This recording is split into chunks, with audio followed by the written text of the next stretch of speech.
Dining table काहे को लेके आए?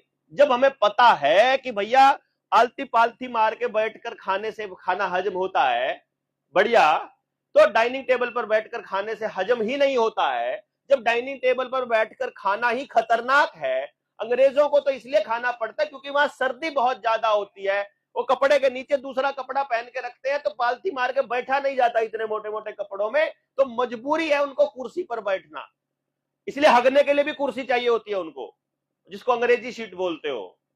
अपने यहाँ तो अपन तो कोई दिक्कत ही नहीं है, खेत में जाओ अपना बैठो आराम से, मालूम है कि हाथ कैसे काम करती है, कि टांग के नीचे ऐसे हाथ धर के बैठने से ही करती है काम बढ़िया। तो अपने को काहे को चाहिए भैया अंग्रेजी सीट?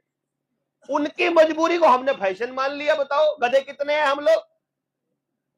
उनके वहां नीम होता नहीं है, इसीलिए उनको वो ब्रश के ऊपर जहर डाल के वो लेटरिन सी डाल के करनी पड़ती है।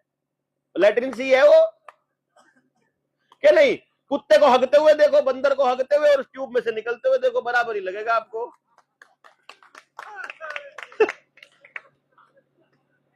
है कि नहीं?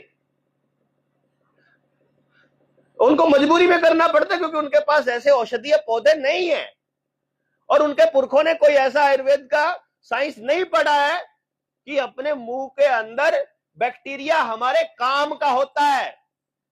मुंह में परमात्मा कोई ऐसा बैक्टीरिया बना ही नहीं सकता जो आपका नुकसान करे, सीधी सी बात है।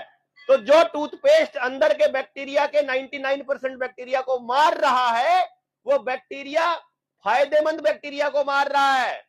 गुंडा नहीं मरता है आसानी से, शरीफ आदमी मार खा लेता है, तो वो शरीफ बैक्टीरिया मर जाते हैं। जो गुंडे बैक्टीरिया है ना, जो नुकसान करने वाले, उनको नहीं मार सकता वो।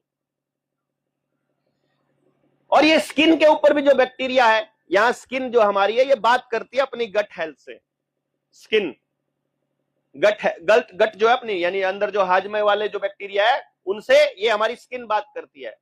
आंख बंद करके हाथ लगा के बता दो, अरे ये तो चावल है, ये तो गेहूं है, ये तो दाल है, ये तो गर्म है, ये तो ठंडा है, बता नहीं दोगे क्या? कैसे पता लगा? स्किन पे कोई चीज है जो वहां जाकर के तंत्रिका तंत्र के जरिए मैसेज दे रही है, जो बता रही है कि ये है। और खाने की चीज देखते ही कुत्ते को कैसे लार पड़ती है, खाने की चीज देखते ही हमारा भी मन करता है खाने का। कैसे? बैक्टीरिया बताता है, ओहो खाने की आइटम आ रही है। कैसे? देखो कमाल, कितना गजब साइंस है हमारे पुरखों का। पानी पीने का तरीका ये बताया उन्होंने, ऐसा है कि नहीं? उसे क्या हुआ कि जैसे ही हाथ पर पानी पड़ा, हाथ ने अंदर के पूरे सिस्टम को बता दिया कि पानी आ रही है 24 डिग्री सेल्सियस का, पानी आ रहा है 16 डिग्री का, ठंडा है कि गर्म है बता दिया यहीं से। अगर हाथ पे नहीं पड़ सकता इतना ठंडा या इतना गर्म है, तो पिया भी नहीं जाएगा, गारंटी है। पहले नंबर पे तो यहीं पे टेस्टिंग हो गया। दूसरे नंबर पे हाथ ने बता दिया अंदर वाले को कि भैया जी इतना गर्म आ रहा है, ध्यान रखना। और वो पहले ही अपने लठ लेके तैयार हो जाते हैं उसपे कि भैया चलो नुकसानदायक है कि फायदेमंद है? ये इतना गजब साइंस है। इसलिए हमारे पुरखे क्या कहते थे? If nature did not make it, do not take it. और अंग्रेजी थोड़ी ज्यादा हो गई। If nature did not make it, do not take it. मतलब अंग्रेजी में बोलते हैं if nature didn't make it, don't take it. वो कहते हैं ऐसा करके क्यों? यही कहने का मतलब, जो चीज प्रकृति ने नहीं बनाई वो लेनी नहीं है। ये एक नियम है पुरखों का। प्रकृति ने नहीं बनाई तो नहीं लेनी। फैक्ट्री में बनी कोई चीज लोगे, वो फैक्ट्री ने अपने फायदे के लिए बनाई है, आपके फायदे के लिए नहीं बनाई है। सीधी सी बात है ना यार। आपके मम्मी पापा आपका फायदा नहीं कर सकते, फैक्ट्री करेगी आपका फायदा? क्या बात करते हो? कॉमन सेंस यूज करो ना यार। दूसरी चीज जो पुरखों ने बताई थी कि जो चीज खा नहीं सकते वो लगानी नहीं है शरीर पर। जो चीज खा नहीं सकते वो लगाना नहीं है।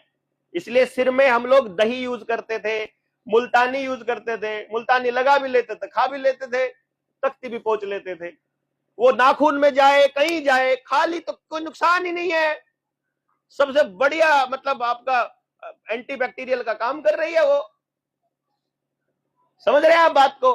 मतलब अपने पुरखे शाही भी बनाते थे तो ऐसी डाई से बनाते थे। अपन लोग पेन से कलम से लिखते थे तो ऐसे चबा लेते थे ना बचपन में। मैं तो चबा लेता था क्योंकि पुरखों को पता था इस शाही में कोई केमिकल है ही नहीं है। अगर बच्चा चबा भी लेगा, दांत पे भी लेगा, कोई टेंशन नहीं, कोई दिक्कत नहीं, शरीर पे लग जाए कोई दिक्कत नहीं। शुरू शुरू में तो क्रीम वाले भी एडवर्टाइजमेंट करते थे, तो वो कहते थे हल्दी और चंदन से बना है, दूध हल्दी चंदन से क्रीम बनी है। तो दूध हल्दी चंदन हमारे पास होता ही है भैया, तुम्हारी क्रीम की क्या जरूरत है। जो शरीर का बैक्टीरिया है ये इतना गजब काम करता है कि जब आप हाथ लगाते हो ना भोजन को, मान लो भोजन है, अब भोजन को आंख बंद करके हाथ लगाओ, बता दोगे ना आप चावल छोले है, बता दोगे ना, दिमाग आपका बता देगा कि रोटी है, चावल छोले हैं, रोटी टाइट है कि सॉफ्ट है, गर्म है कि ठंडी है, सब बता दोगे ना। अभी इतना गर्म है मान लो चावल कि हाथ नहीं लगाया जा रहा है, तो खाने का तो मतलब ही नहीं, आप खा जाओगे उसको, सवाल ही पैदा नहीं होता। तो जब आप हाथ लगाने की जितना टेम्परेचर आएगा तो अंदर जो है, जैसे ही आपने हाथ लगाया, हाथ में लिया कुछ भी खाने का आइटम, लेते ही ये यहां से मैसेज जाएगा कि भाई चावल छोले आ रहे हैं, तैयार हो जाओ। अंदर चावल छोले को काटने वाले मरीज तैयार हो जाएंगे। अगर आप कोई फ्रूट खा रहे हो, फल खा रहे हो, बोला फल आ रहा है, बोला फिर सबको जरूरत नहीं है, थोड़े से चले जाओ, उसको हाजमे के लिए थोड़े आदमियों की जरूरत होती है। क्योंकि अंदर करना क्या है, यहाँ काटना है पहले, फिर उसमें रस मिलना है, फिर और अंदर मतलब कटना, उसका काम कटना और जलना दो ही काम है। काटने का काम आदमी कोई करना पड़ेगा, किसी ना किसी को, मशीन कोई करना पड़ेगा, मशीन इतनी सिस्टमेटिक तरीके से लगी हुई है। और जब आप चम्मच से खाओगे, तो चम्मच पकड़ी हाथ में, तो अंदर वाला बैक्टीरिया क्या कह रहा है, लोहे की आइटम है, खाने की आइटम नहीं है, टेंशन लेने की जरूरत नहीं है। लेकिन आप ऐसे करते हो और मुंह पे डालते हो, मुंह में डलते ही और तरह की ये क्या आ गया, लोहा हाथ में लोहा था, मुंह में चावल आया, गड़बड़ हो गई यार, ये तो इतनी जल्दी तैयार नहीं होगा सिस्टम, इतनी जल्दी तो सेना तैयार नहीं होगी ना। तो वो सीधा ऐसे ही बिना आधा कचरा जितना हुआ उतने में ही ले जाना पड़ेगा, पूरा हजम होगा नहीं। इसीलिए जो चम्मच से खा रहे हैं उनके पेट ऐसे हैं, जो हाथ से खा रहे हैं वो सारे सेट हैं। देखो कितना कमाल है साइंस, कितना गजब का साइंस है। हाथ से खाने वाला कभी ओवर ईटिंग नहीं कर सकता, पेट कितना ही हाथ से खाने वाला, क्यों, सिस्टम इतना गजब का है, जितना शरीर को चाहिए एग्जैक्ट उतने टाइम पर शरीर बोल देगा कि अभी और नहीं चाहिए। कभी भी उसको पेट में गैस नहीं बनेगी जो हाथ से खा रहा है, और वो कभी ठीक नहीं रहेगा जो चम्मच से खा रहा है। कितना बड़ा साइंस है। तो ये गरीबी की निशानी नहीं थी भैया।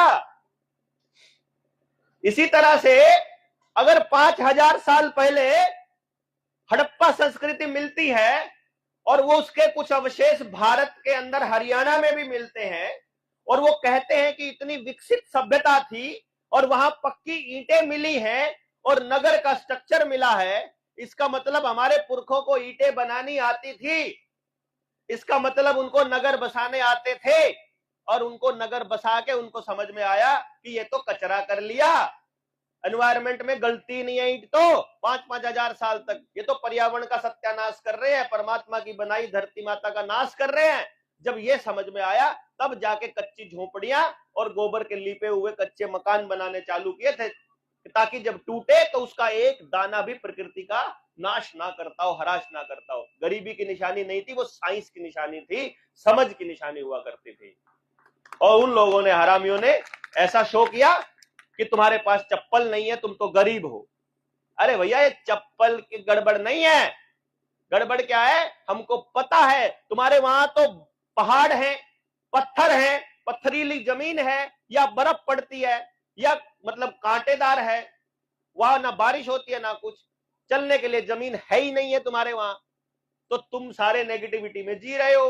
पुरखों को पता था कि नंगे पैर चलने से नकारात्मकता धरती में समा जाती है। अभी वो कह रहे हैं 0 वोल्ट थेरेपी, डॉक्टर बताते हैं ना 0 वोल्ट थेरेपी। अरे पुरखे पागल थे क्या, वो चप्पल नहीं पहनते थे, घर के अंदर कच्चा रखते थे। वो साइंस थी भैया कि 2.5-3 साल का बच्चा या 1 साल का बच्चा, 6 महीने का बच्चा शरारत कर रहा हो, पैदल चलना सीख रहा हो, बिस्तर से गिर जाए, पलने से गिर जाए तो नीचे फर्श कच्चा है, कोई टेंशन ही नहीं है, गिरता रहे उठता रहे गिरता रहे, डरने की टेंशन नहीं, माँ को टेंशन ही नहीं।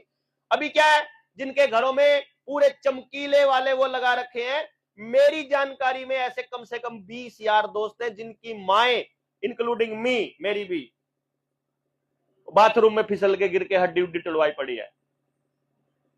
तो ये हमारे वालों को पहले से पता था यार, काहे को ऐसा उल्टा पंगा ले। कितनी जबरदस्त साइंटिफिक नॉलेज थी उनके पास।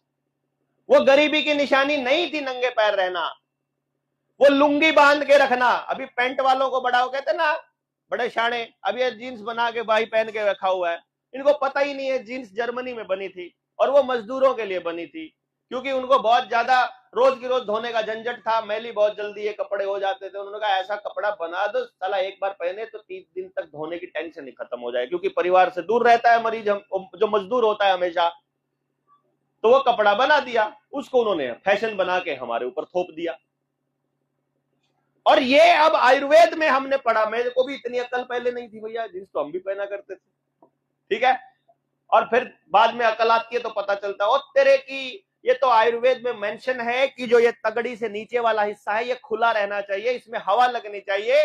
इसीलिए हम लोग धोती पहन रहे थे, हमारी माताएं जो है दादियां वो घाघरा पहन रही थी, सबके कपड़े नीचे से खुले थे, ताकि हमारा वो शरीर जो कि बहुत इंपॉर्टेंट है, जो प्रजनन में भी मदद करता है, जो बीज बचाने में संरक्षण में काम करता है, वो प्रॉपर उसको हवा मिलती रहे, फंगस वहां ना आ जाए और बीमार ना हो।